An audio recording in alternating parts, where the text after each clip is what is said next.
The steel case shook. I hoisted it in front of my chest and gave its surface a pat with my free hand, gently hushing the contents. "We'll be out of here soon. Just wait a little longer." I speak softly to not draw eyes my way in this crowd. I look around as the case swings back to my side. No sign of anyone in a red suit. I can't afford to get myself found again. Not with what I'm carrying.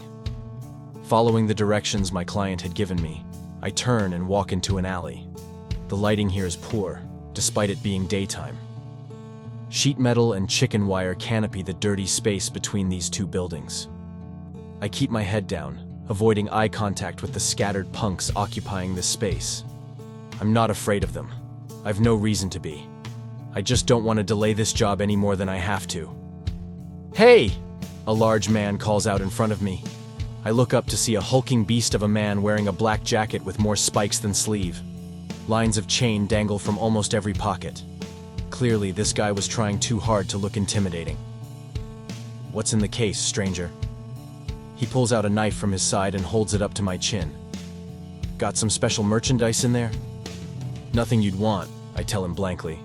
"We'll see about that." He nods to someone behind me. The sound of a revolver's hammer pulling back clicks inches from the back of my head. I sigh and bring the case in front of me. I pop the latches and pry the lid open about an inch. In an instant, the man in front of me has his arm cut off in 3 segments. Behind me, the punk with the gun suffers the same fate. With curses and muffled shouts, the others in the alley rush toward the streets, leaving me and my unfortunate attackers alone. With them screaming and flailing on the ground, I seal the case again. "I told you so." I step over the knife man and continue on my way. My pet always knows what to do when someone thinks they have the upper hand on me. It wouldn't listen to me when it comes to the men with the red suits, though, not with its history with them. If one of them found us, it would do more than protect me.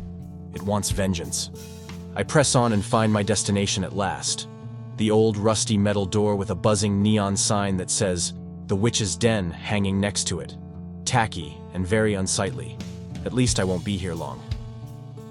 I step inside and look around. The place is set up like a bar, with more neon lights hanging in the corners between the walls and ceiling. Toward the back of the sparsely occupied space hangs a curtain of beads, behind which waits my client. I knock on the wooden frame beside the curtain. "Don't knock! Just come in here!" A scraggly voice like a temperamental grandmother rattles through. I step inside, scan the unkempt space, and wonder how someone managing this place would be able to afford the item they asked me to acquire. To my left, the old lady who yelled at me sits across from a younger woman at a low round table. This second woman's attire is more on par with my usual clients and completely out of place in this old bar. She turns to look at me, stands up, and reaches to shake my hand. Sorry about her attitude. She's not much of a people person. I take her hand and give it a firm shake. "Let's just stick to the transaction," I say bluntly. "I want to be out of here as soon as possible." Straight to the point.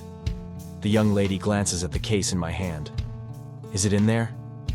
I raise the case to my chest and pop the latches. "Yes, it's quite safe in there with my pet." "Your pet? You're not keeping a dog in there, I hope." I chuckle. No dog would dare go near this little specimen. I reach into the case, brushing past the furry hide of its occupant. The fur is getting long. I need to trim it soon. I grab the small box containing the artifact she hired me to acquire. I latch the case again and set it down to open the box I just removed. As the case opens, a delicate plume of mist flows out over my hand. The ornate necklace inside is a marvel, crafted from gold and platinum, and adorned with unknown gemstones. A yellowish light radiates from the main gem, bright in the dim corner of the bar. I look up at the young lady with a tilted brow. "You have the money?" She reaches behind the old woman's seat and pulls out a briefcase of her own. The elder does nothing but look down into her glass, eyes mostly closed. She opens it and shows the stacks of cash inside. We proceed with the transaction. I hand her the necklace and move the money into my own case. Good luck to anyone who tries to get at it in there. By the way, the client leans her head to get a better look at my case. "What exactly is your pet?" I smirk for a moment before looking up to answer. "Nothing you would be able to get your hands on." I glance at the case. My pet's gleaming green eyes peer up at me. It nudges one of the stacks of cash toward me with its snout. Something isn't right. I pick up the money and inspect it. The thickness of the paper is wrong, the ink doesn't smell right, and a few of the bills have smudges or gaps in the printing. Counterfeit. Maybe, I mutter. You'll get to see it after all. I let my case fall open at my side, the fake cash spilling out onto the floor.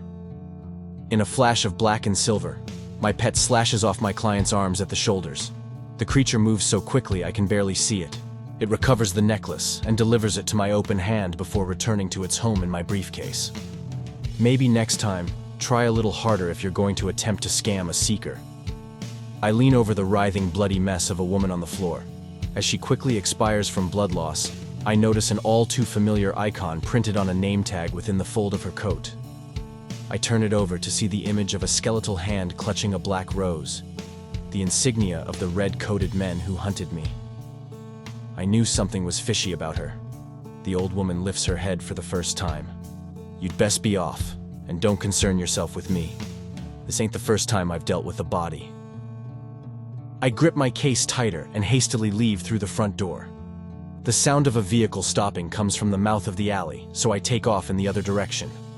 My pet shakes the case in protest, audibly snarling inside as it demands the red suit's blood. You'll get back at them soon enough, I assured it as I turned a corner. Patience. There are a lot of them this time. It might be better to wait. My eyes scan for an open doorway or some other opportunity to hide. There. I head toward a dumpster halfway up the alley. 2 men in red suits round the corner after me. Good. If there were 3 right away, we might be in trouble. I open the case and in a flash, both men's heads are sent rolling across the concrete. My pet returns to the case, hissing with its long claws reaching through the opening. I duck behind the dumpster as 3 more men bolt around the corner. They stop and turn to scan the dim alleyway. Problematic. The monster in my case could easily take on 2 men at once, but even with its speed, a third could have the time to counter its attack. They wanted my pet back after all, and they could have some way to capture it I didn't know about. I'll have to do my part this time. My hand curls around a loose chunk of pavement. As they scan the fire escape at the side, I fling it as far as I can down the alley behind them. They turn toward the spot where the concrete clangs off another dumpster. I open my case wider again, and my pet surges out to slaughter 2 who turned their backs. The third man takes a moment to notice that his partners are both dead, and is too slow to react to my pet coming back for him. I seal the case again after my frightening little friend returns.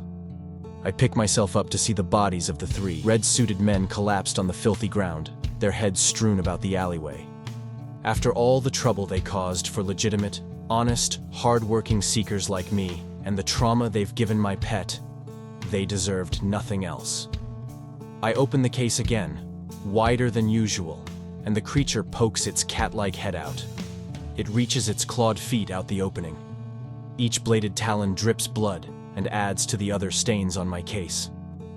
I sigh and raise a hand to stroke the back of its head, drawing out a strange purr from its satisfied soul.